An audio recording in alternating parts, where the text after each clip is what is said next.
Asal-usul Danau Malawen. Kisah dari Provinsi Kalimantan Tengah. Danau Malawen terletak di Kabupaten Barito Selatan, Provinsi Kalimantan Tengah. Danau ini merupakan salah satu tujuan wisata di Kabupaten Barito. Pada bagian tepinya terdapat banyak tumbuhan bunga anggrek sehingga menambah keindahan danau sebagaimana halnya danau-danau lainnya di Indonesia. Danau Malawen juga memiliki cerita tentang asal-usulnya. Pada zaman dahulu kala, ada seorang pemuda bernama Kumbang Banaung. Kumbang Banaung dikaruniai wajah yang tampan dan tubuh yang tegap. Kumbang Banaung hidup bersama kedua orang tuanya. Namun sayang, perangainya sangat buruk. Kumbang Banaung suka bersikap kasar kepada kedua orang tuanya. Pada suatu hari, ayah Kumbang Banaung jatuh sakit. Hanya ibu Banaung yang merawat, sedangkan Banaung seolah-olah tidak peduli dengan penyakit ayahnya. Meskipun melihat ayahnya terbaring sakit hari itu, Kumbang Banaung berbicara dengan nada ketus kepada ayahnya. Ayah, aku ingin sekali berburu. Ayo kita berburu. Kumbang, kamu tidak lihat ayah kamu sedang sakit. Benar, Kumbang. Jangankan untuk berburu, untuk berdiri saja ayah sudah kesusahan. Terlalu banyak alasan. Kumbang, kamu ini kalau misalnya kamu mau berburu, pergi saja sana sendiri. Meskipun dengan wajah bersungut-sungut, Kumbang Banaung akhirnya memutuskan berangkat sendiri. Dengan perasaan dongkol, Kumbang Banaung juga menerima bekal pemberian ibunya. Hampir saja Kumbang melangkahkan kakinya, ayahnya tiba-tiba memanggilnya. Ada apa yang memanggilku? Bawalah benda ini. Namanya adalah piring Malawen. Jika kamu mengalami kesulitan, buanglah piring itu di depanmu. Maka kamu akan mendapatkan pertolongan. Baik, ayah.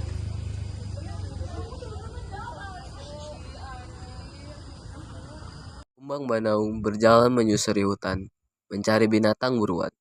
Hari menjelang sore, tetapi belum satupun binatang buruan berhasil ditemui Kumbang.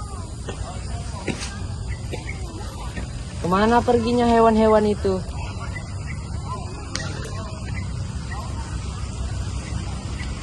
Sepertinya aku tersesat. Aku belum pernah ke daerah ini sebelumnya. Ketika sedang memakan bekal dari ibunya, tiba-tiba Banaung mendengar sesuatu. Cepat.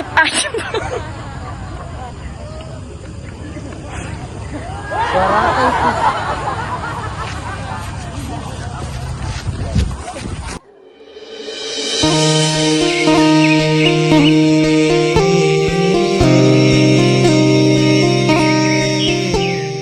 Setelah berjalan ke sana kemari, Kumbang Banaung berhasil menemukan asal sumber suara tersebut. Perkiraannya tidak salah, Kumbang Banaung melihat orang-orang ramai sedang mengadakan pesta. Ketika mendekati tempat pesta itu, mata Kumbang Banaung tertuju pada sosok berwajah cantik.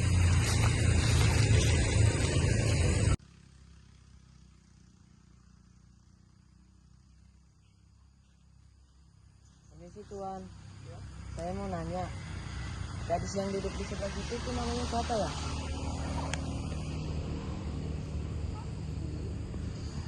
Oh itu, nama dia Intan dan dia anak kepala desa. Dan engkau ini siapa? Saya adalah warga kampung sebelah. Tadinya saya ingin berburu, tapi saya tidak tahu nyasar ke sini. Oh ya udah kalau begitu selamat datang.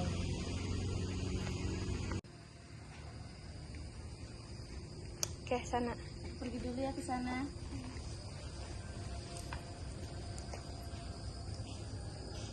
Permisi, Ya, silakan masuk. rumah ini milik siapa ya? Rumah ini milik ayah aku. Dia adalah seorang kepala desa di sini. Setelah cukup lama berbincang, Kumbang Banaung pun pamit pulang. Ia pulang ketika hari mulai gelap, pada saat waktu senja.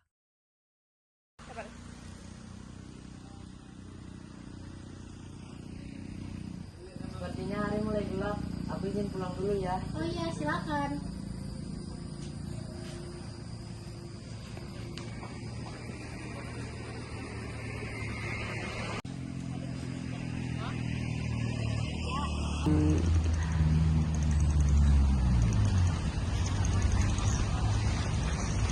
Ayah, ibu, aku pulang.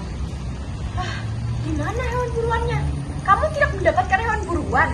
Tidak, ibu, maafkan aku. Ya sudah, untung saja kita masih punya hasil kebun untuk dimakan. Ya sudah, sini masuk-masuk.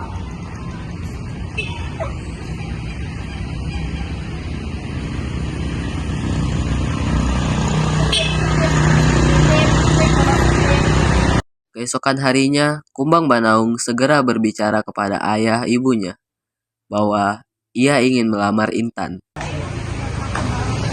Ayah, aku ingin bicara dulu. Oh iya, silakan.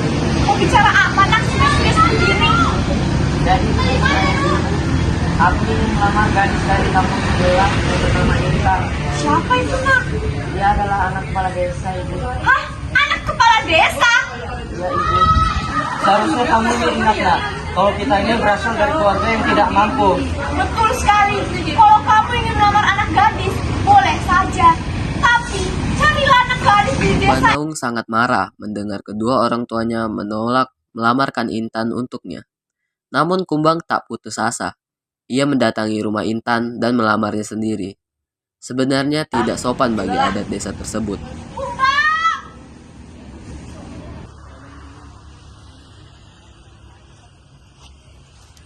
Permisi, Pak. Ya, kenapa? Saya ingin bicara serius dengan Bapak. Bicara apa? Saya ingin melamar anak Anda, Pak. Jika kamu ingin melamar anak saya, seharusnya kamu datang dengan kedua orang tuamu, bukan malah datang sendiri. Maafkan saya, Pak. Jadi lamaran saya diterima atau ditolak, Pak? Intan itu sudah saya jodohkan dengan anak kepala suku. Jadi tentu saja lamaranmu saya tolak. Mendengar lamarannya ditolak, Kumbang Banaung sungguh marah. Dia pun berpikir keras merencanakan sesuatu. Aduh, aku harus apa? Lebih baik aku culik anak kepala desa. Intan,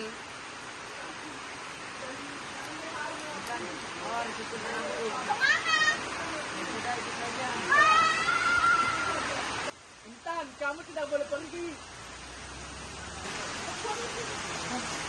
Melihat warga desa yang berdatangan, Kumbang Banaung segera mempercepat larinya. Awas, kita ketahuan. Semuanya ayo kejar dia.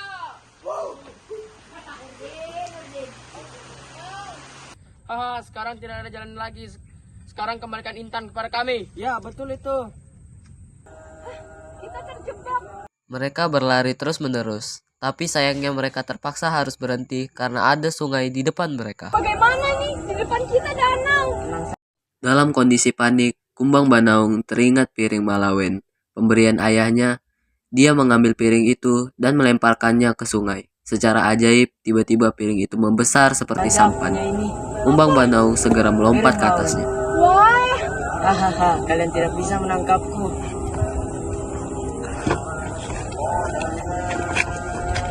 Kumbang Banaung sepertinya terlalu cepat gembira. Tidak lama setelah itu, angin bertiup sangat kencang dan tiba-tiba membentuk pusaran air. Pusaran itu pun semakin membesar. Piring Malawen yang dinaiki Kumbang Banaung mulai terbawa arus dan terombang-ambing. Dan akhirnya, pusaran air itu menenggelamkan piring Malawen dan Kumbang Banaung. Kepala desa dan warganya masih berdiri terkejut dengan apa yang baru saja mereka saksikan. Aku juga tidak tahu apa yang baru saja terjadi. Aku juga tidak tahu. Sungai kecil itu pun berubah menjadi sebuah danau. Kini danau itu dikenal dengan nama Danau Malawen yang berarti Danau Piring. Cerita pun tamat.